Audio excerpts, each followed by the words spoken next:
Welcome to the Community ROI podcast. Here, senior community experts, founders, and C-level managers tell the truth, the whole truth, and nothing but the truth about how community impacts business growth.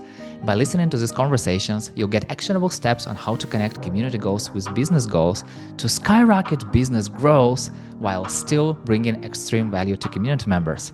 My name is Yurii. I help people and brands shine through communities and personal connections. And my guest is Paul Jones, a Nearbound marketing pioneer and founder of Bridgio, where he helped B2B brands replace outdated inbound and outbound tactics with community-driven growth and build authentic connections that drive revenue, and with whom we've connected because of amazing Chris Catania in his community book. So, welcome, Paul. Go, Chris. Thank Yeah. you. I'm excited. Super happy to meet you and also to talk to you. It's always very, very interesting to talk with professional community professionals who at some point somehow influenced other community professionals, because I truly believe that in a community world, it's kind of small if we compare it to other niches. So everyone kind of influences everyone. And then it's like we have a snowball of all this community stuff. And before we jump into this community part, so tell me, what's Nearbound marketing? So, nearbound marketing is so you have outbound, you have inbound. And a couple of years ago, I didn't come up with this term, but you started to hear of this new term, nearbound.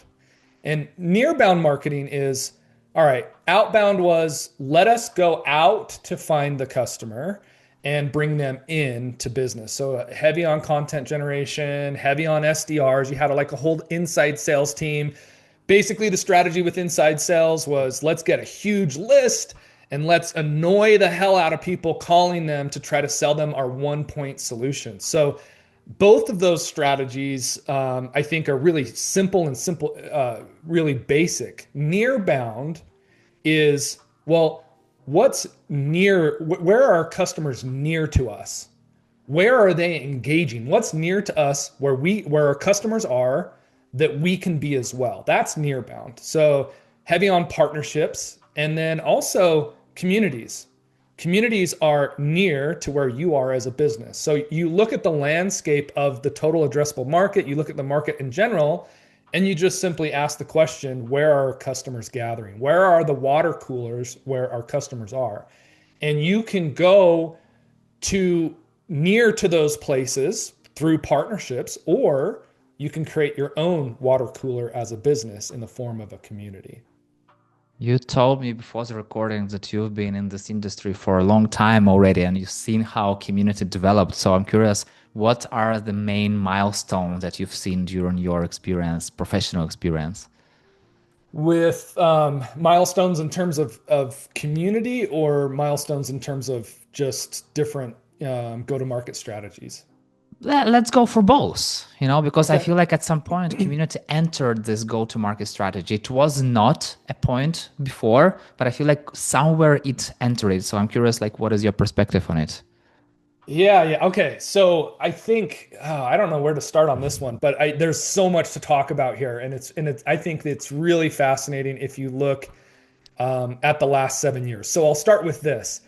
Uh, in all the business communities that I run, I facilitate them, and typically they're executive groups that come together, and we have they're all communities of practice. So it's like a mastermind, but a little bit more developed.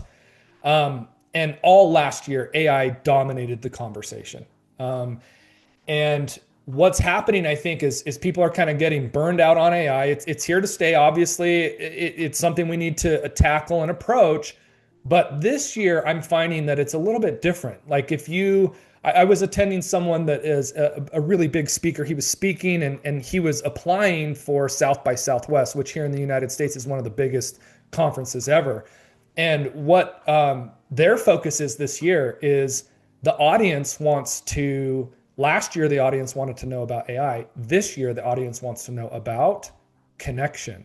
Mm. So we are seeing, and I think since the dawn, since the digital era has really taken over, I think that even subconsciously, people are more focused on connection. Connection is the single best predictor of your happiness in life.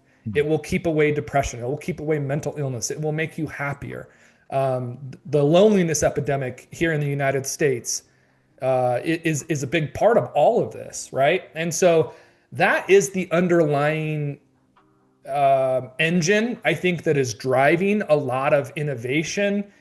That coupled with, and you know, you asked me about the history, marketing just isn't converting like it used to.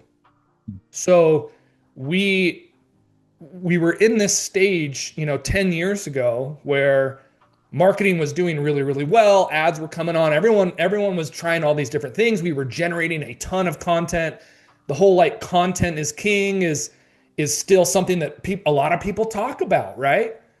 But where we've come now to is we're faced with, well, marketing isn't doing as well as it used to. Marketing is floundering. It's one of the most turned over positions in the executive suite. Doesn't matter which company you're a part of, that is the lowest tenured position in the company for a lot of reasons. But I think that that's also showcasing that the way that we are going to market needs to fundamentally change. And so if you look at what humans need and then what we've done in the past and combine that with, well, what can we do today? How can we solve these problems? And you look at it more holistically, like, well, what do human beings need? They don't need to consume content. There is no need to consume content, right? What they need is connection. And that is where community comes in. And I think community is such a huge, important part of this. And so 5 years ago, you start to see community really ramp up. It was crazy. Just that word became like a buzzword that everyone got really annoyed with, and people get all, you know, bugged about the definition of community, and for good reason, you know, because you have influencers calling their audiences communities. That's not a community, right? So it's important for us to understand what it actually is. But I think all of this is just speaking to this underlying need for connection. And so you had community come onto the scene. In the very beginning, all of these very large businesses understood. And if you look at it just on paper, right? If you have customers, you need those customers. You need to give the support to those customers. Typically, support is going to be under cost of goods, which is going to eat into your margin, which isn't going to make you look good to investors. And also, if you're growing as a company and as a business, your support team is actually going to have to grow with your customers. So it's going to become one of the biggest cost centers ever. So a business is smart and they're going, that's not great. And then community all of a sudden becomes this really shiny thing where it's like, oh, we can create and manage a community for support deflection. That way, our support team doesn't have to grow. COGS can stay relatively lower and we can operate more efficiently. So I think that's where community really started to pick up traction. Initially was in support deflection. And now we're kind of moving across the landscape going, well, it's not just support deflection. We're actually getting a lot more out of these groups than just that. We're getting, you know, product ideas. We're getting people going out and talking about our product. We're getting involvement. Like there's just so much more benefit. And so I think it's a very exciting time at this point because the old playbooks had a life, they had an expiration date to them. And this new playbook it's almost like maintaining a garden, right? Like you're growing something that's going to bear fruit and you can just keep growing it. It's not like you're going out and cutting down, you know, and gathering the fruit and then moving on. It's you're choosing to stay. And this goes back to Nearbound. You're choosing to live in the market that you're at and make that market better through community. So I don't actually know if I answered your question, Yurii, but I just think that the history of how community is coming into the market and how people are using it, it's really exciting. And just the timing of everything has just been perfect. You know, when you were talking about connection and the loneliness epidemics, you reminded me of this Harvard study of adult development that they were doing for over 70 years already. And it clearly showed that human connections like makes your life happier and longer. So it's not like something that we come up with to invite people to the community, like, hey, go build communities, blah, blah, blah. And also, if we're talking about connections, communities, there are very different types of communities. We are talking about like communities in your neighborhood, or for example, community, professional community around some product or around some service or that some company is building. So I'm curious, if we are talking about the definition, you already gave a little bit of glimpse of idea, like what's exactly community for business. And since Mhm. like still, from your perspective, what's your definition of a community for business? All right, so I've spent a lot of time thinking about this, and I'm going to give you an answer, and it might not be the answer I have a year from now, but I love this question, and I think that we should have like panels debating and discussing this. Uh, if I think about community at its core, and I think this is what really differentiates community from audiences or from large gatherings of people, is that in a community, every member of that community has the potential to provide value to every other member in that community. I think that is what differentiates community from anything else. So I do a lot. You can see here. I'm a big river person. I love river trips. I was a river guide for a really long time, and I have my river family. I have my river community, and river trips are really fascinating, especially multi-day river trips. Number one, here in the U.S., you have to apply for permits.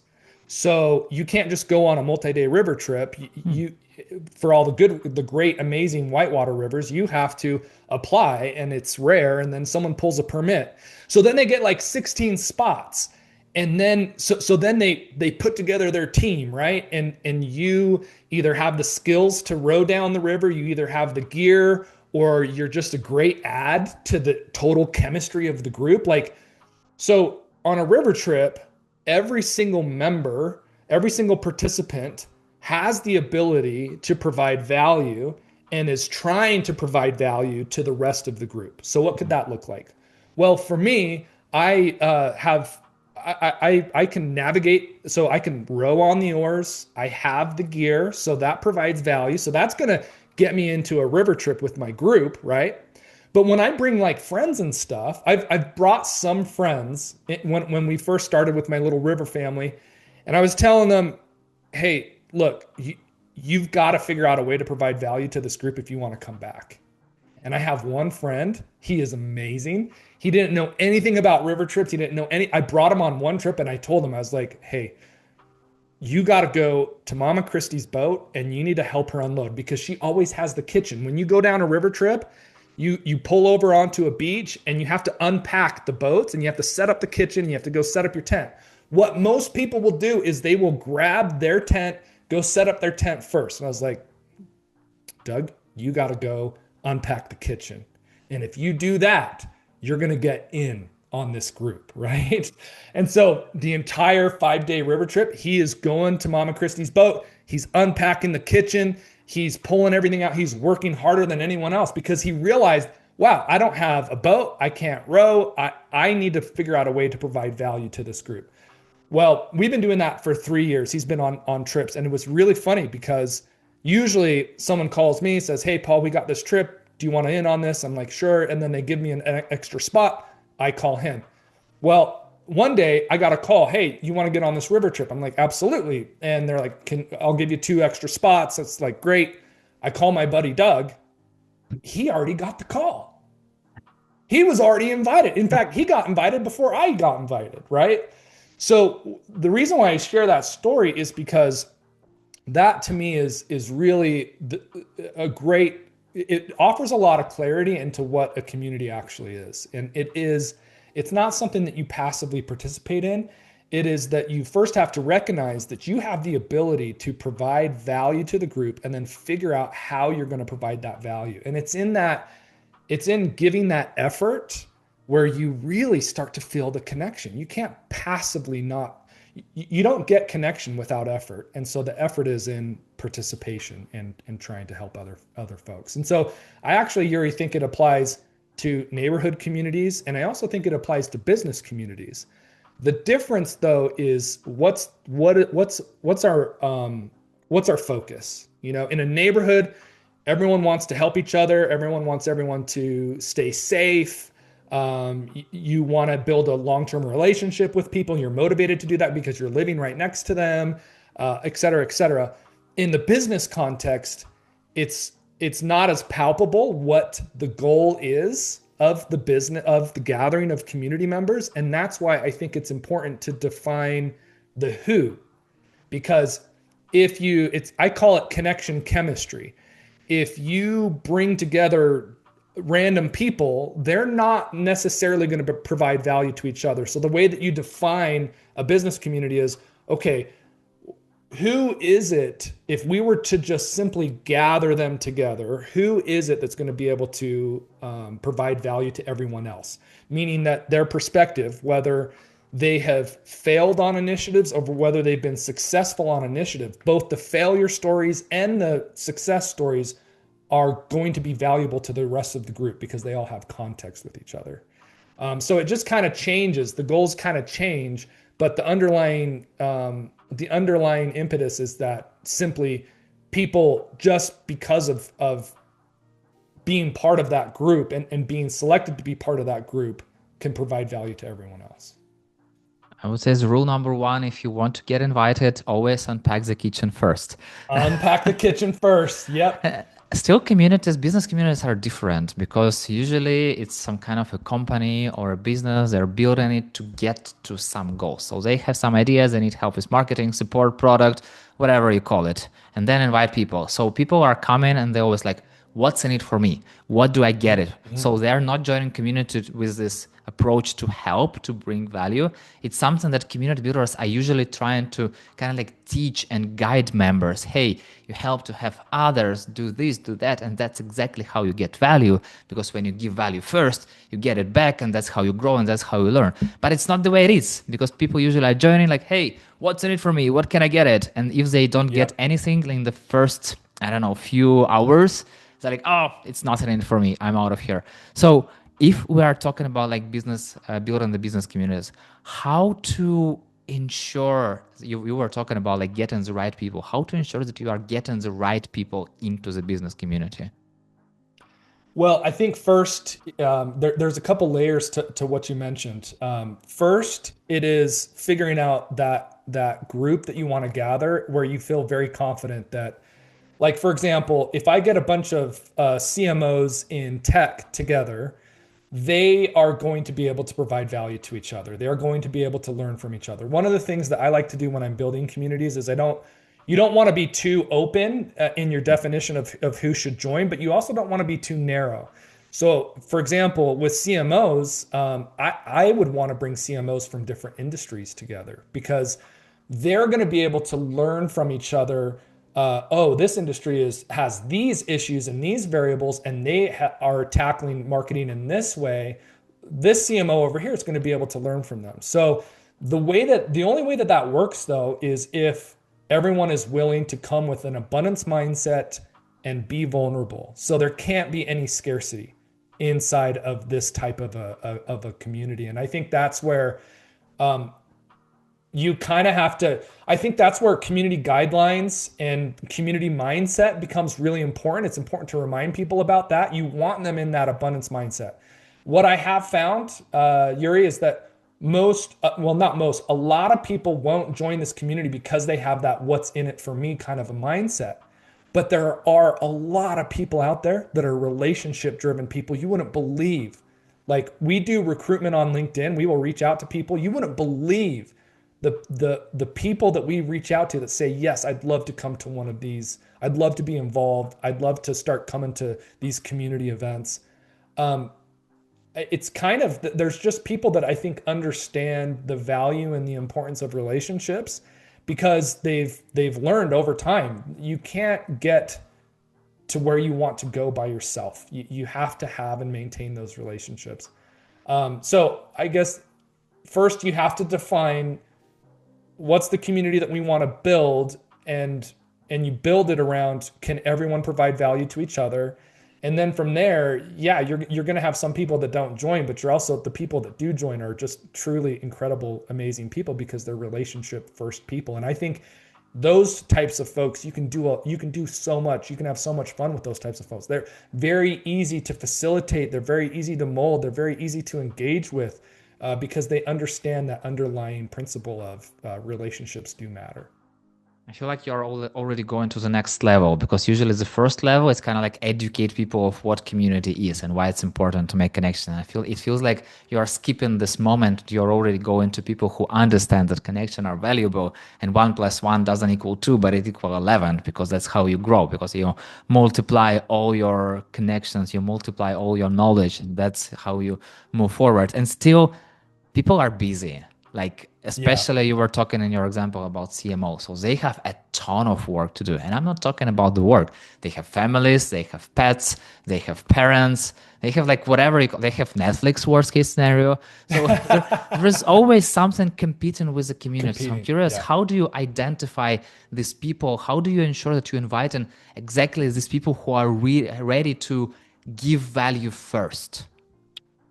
Love that question. I'll start it with a story. So a few years back, a company hired us to build them a community of fractional executives. And at the time, this was before fractional executives became really big. So to kind of give you an idea of how how the fractional executive world evolved is they call it the silver tsunami. So you had all these CEOs, CMOs, CFOs, et cetera, that were nearing retirement age. They have incredible experience, but they're tired of the corporate runaround. You know, they want to live life on their terms and they want to utilize their wisdom and experience.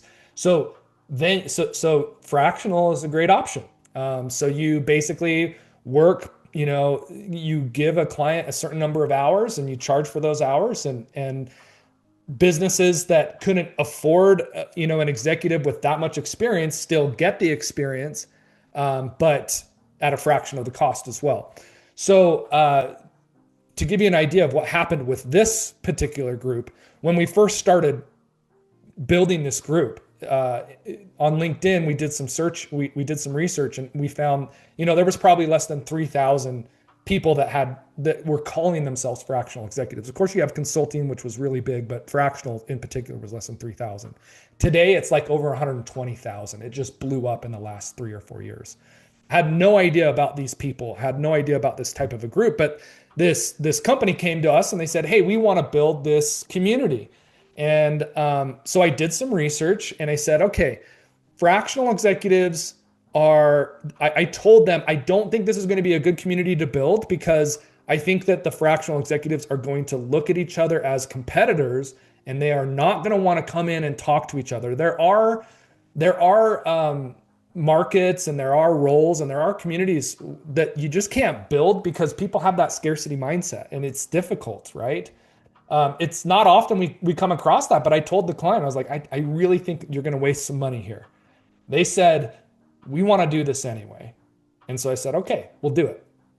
I didn't have a lot of expectations. We went into it and we started, building it.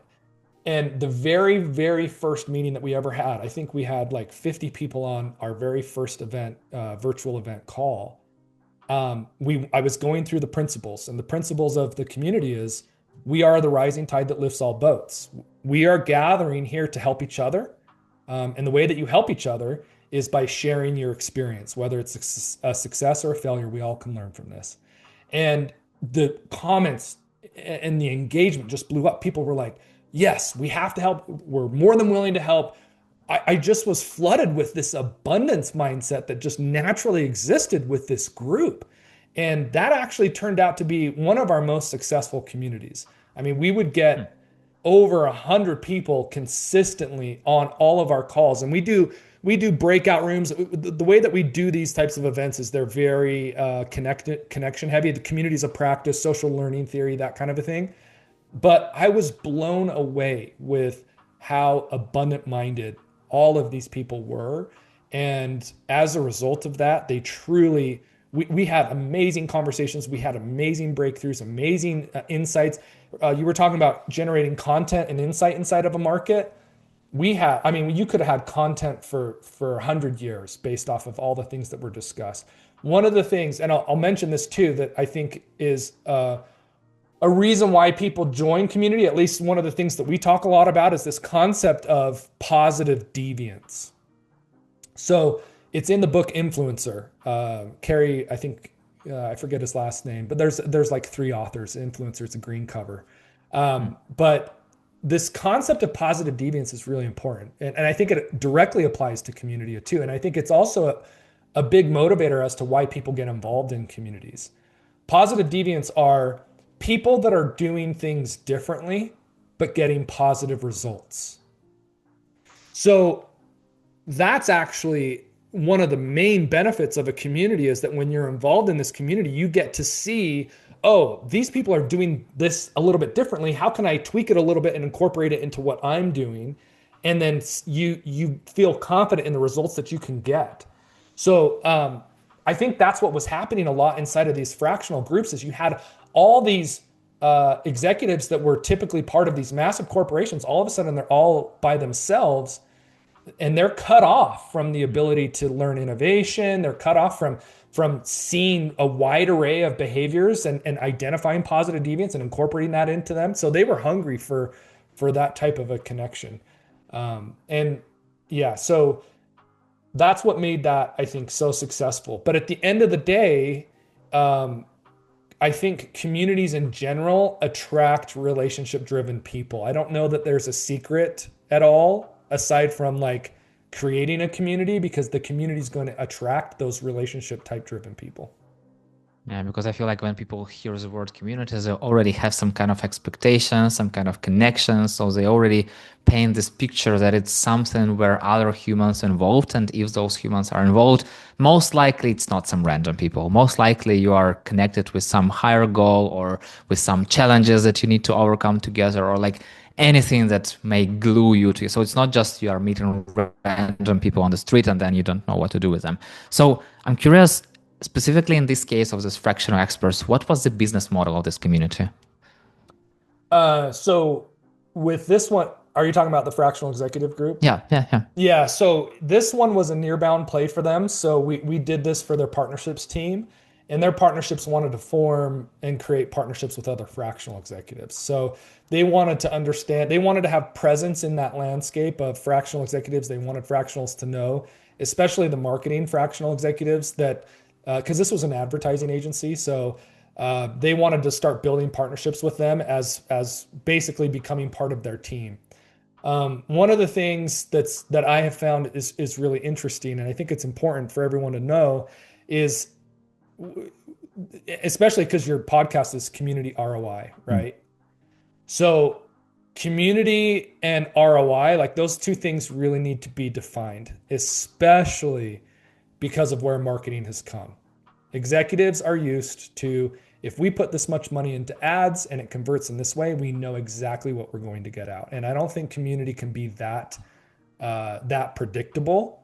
And I don't think that you should look at community in that way. And this is the friction right now. This is the rub. And it's actually, this is pretty crazy. We want predictability so bad.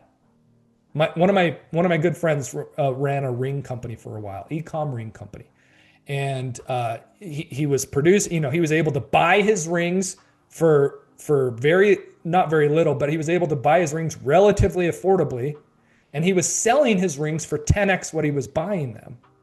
So you would think like, oh wow, the profit margin's really, really good, and his profit margin wasn't good. It was only 10%. Why? He was spending the rest of his margin on ads to get to market. So at one point we were out, we were skiing or something. And I was like, dude, who do you work for? He's like, I work for myself. I'm like, you work for Google and you work for Meta. They are taking so much of your margin. They're crushing it right now. And I think that's where we're at right now, is these executive teams are like, okay, well, if we put this many dollars in, this is how many dollars we're going to get out. They want that predictability. And with community, it's a completely different play. And that's why I'm loving where all of us are at right now, is because we're in uncharted waters where the executive teams are demanding this kind of predictable ROI, and communities are saying no, and we can't cannibalize the community for some kind of predictable ROI like you want it to be. So then What role does it play in business? What should it, how should we think about it? Well, we can't think about it as demand gen. Mm. We have to think about it completely differently. And this is what we've kind of learned over time. A business community is a place where you have proximity to your customers, you're near bound to them, and you're building trust with your customers. Then on a completely separate side, not even related to the community, this is where you have demand gen. And you let your community know what you're doing. Like you might have a webinar, you might have you might have these things where you get to talk about your point solution, you get to talk about the pain and the solution that you are and that you provide, but you don't do it inside the community, you do it over here. And so what happens is because you've built trust inside of this community, people will migrate over here to learn about you, but they have to be two separate things. And so with that fractional group, that was one of the things that we learned is that it was like again, tiger by the tail. It was amazing. It grew really, really fast. And we were having all these amazing conversations. We had to sit down and say, okay, our strategy here is presence and trust. We want to build presence in the market and we want to build trust. And that's the purpose of this group. I feel like building a community is very similar to learning on how to ride a bicycle. You see this shiny, beautiful bicycle in front of you, and you can do some steps and most likely you will learn to ride it.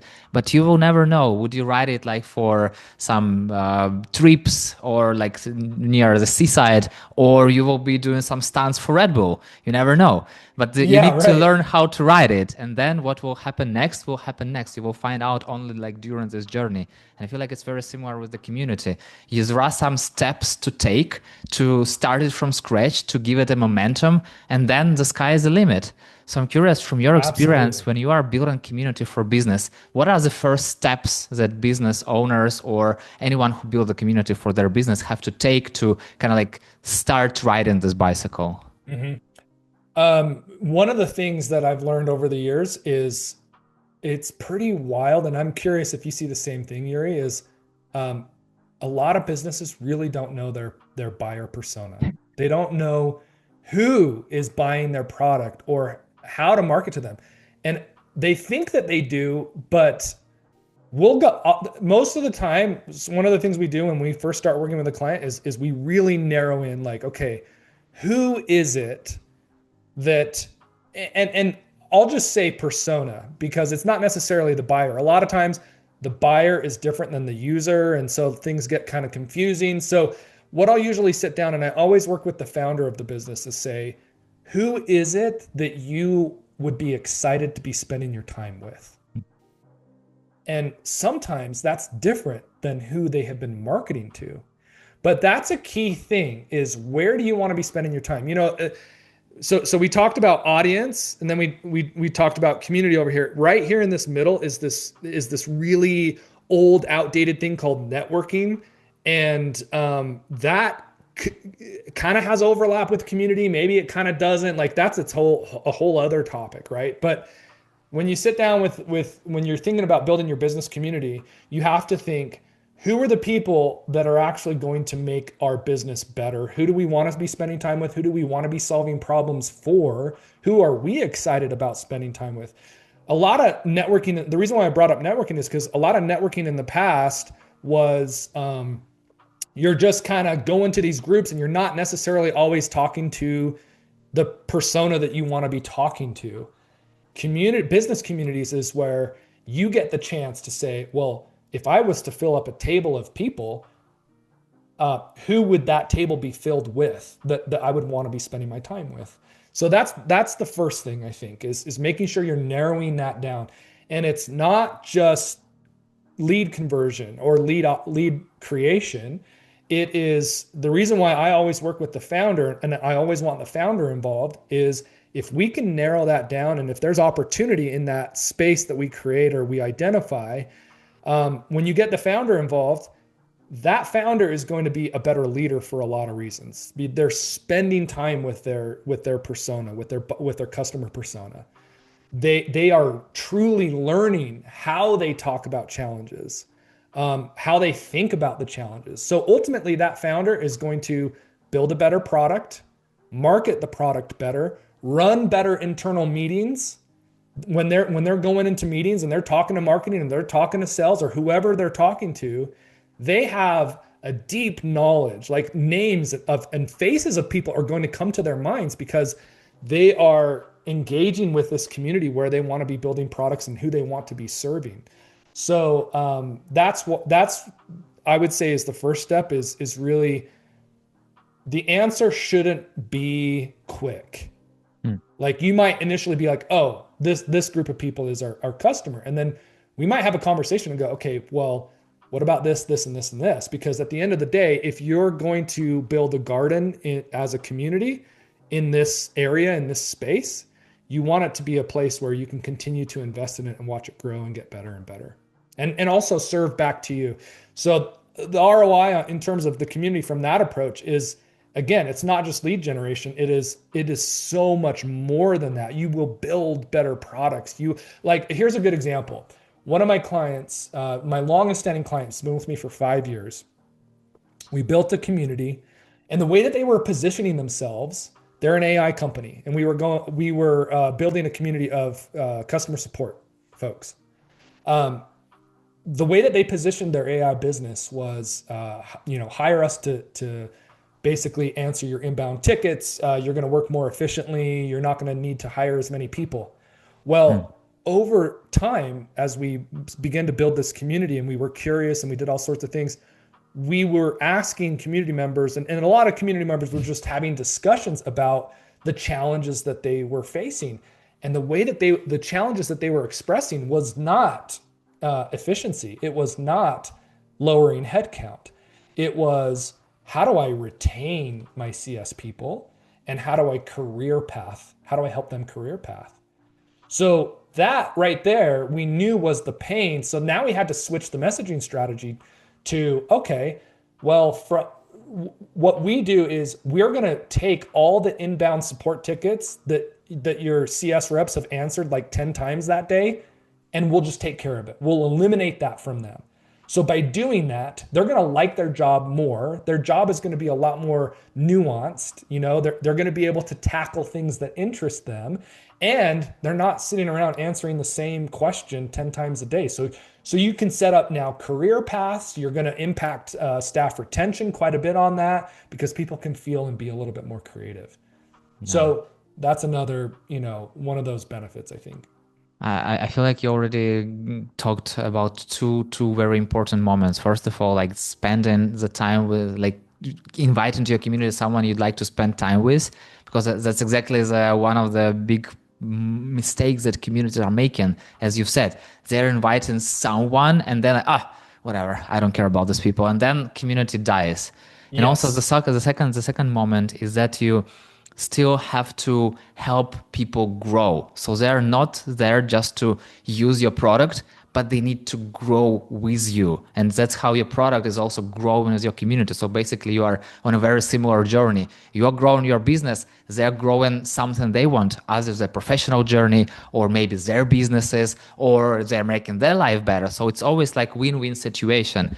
And otherwise, if community doesn't bring any value, if it's just human connection and there is no growth, at some point people are like, yeah, okay, it's good. I have these friends, but why should I spend time there? I will come back in a year, check out what's happening, and then go away for a year. But when people are constantly growing something that they really need, they're stick with you. So that's a very easy thing. And I really have so much more questions, and we can really go deeper and deeper and deeper. And we already jump into very, very deep moments of community building. And I really wish to have the sky is the limit, but time is the limit to our conversation. So the final question: what is one thing to do right away for someone struggling with identifying their community ROI? Okay, identifying community ROI. What's one thing? I would just say I'm actually surprised that this doesn't happen more often, and this is a very simple answer. In one of our last couple months, we have another community of growth marketers, and we were discussing attribution with them. And everyone in that group, most everyone was saying that the best way to attribute is first contact with somebody. So in terms of community ROI, if you want to really start to see, and start to measure and see the impact and how people come into your business, and they're all going to come in differently, is make sure that inside of your CRM or whatever you're using, community, it has a tag. So you can attribute that as like the first touch. Simple, but I think a lot of people don't do it. And I think that that'll for sure show ROI over time. Last but not least, name 2 people I should reach out to talk about community ROI. Um, Chris, definitely. You need to have Chris back on the podcast. He's great. So you already mentioned that. And I would say I'll have to connect you to one of my clients. They've had some excellent community ROI, and it might be cool to have them on the show. Please do. I'd love to talk specifically to founder business owners who are running to hear also their perspective because it's like super, super valuable. And what is the best way to connect with you? If you want to connect with me, find me on LinkedIn. So Paul Jones 101. You can find me there, and I'm sure we'll drop a link. Very, very easy. So, Paul, thank you so much. First of all, I'm super happy that we connected once again. Kudos, like, thank you, Chris, for mentioning you in his book and like how life connected you. And then, here we are talking to each other, crazy. and you are sharing your experience. The world is just a big, small village, and that's how it works. And you definitely have a ton of experience, and I really love your focus on specifically business, not just good to have, but like how it helps you to grow and like both, not just business, but also people. So how those things connected. And thank you so much for sharing your experience so openly. Hey, thanks. I enjoyed the conversation, and I'm looking forward to staying in touch. Yes, of course, Paul. Thank you very much. And see you in the community world. All right, man. Sounds good. And thank you so much for listening. If you have any questions about how the community can help you reach and overcome your business goals faster, let's connect on LinkedIn and talk about it. That's it. We're done. See you in the next episode.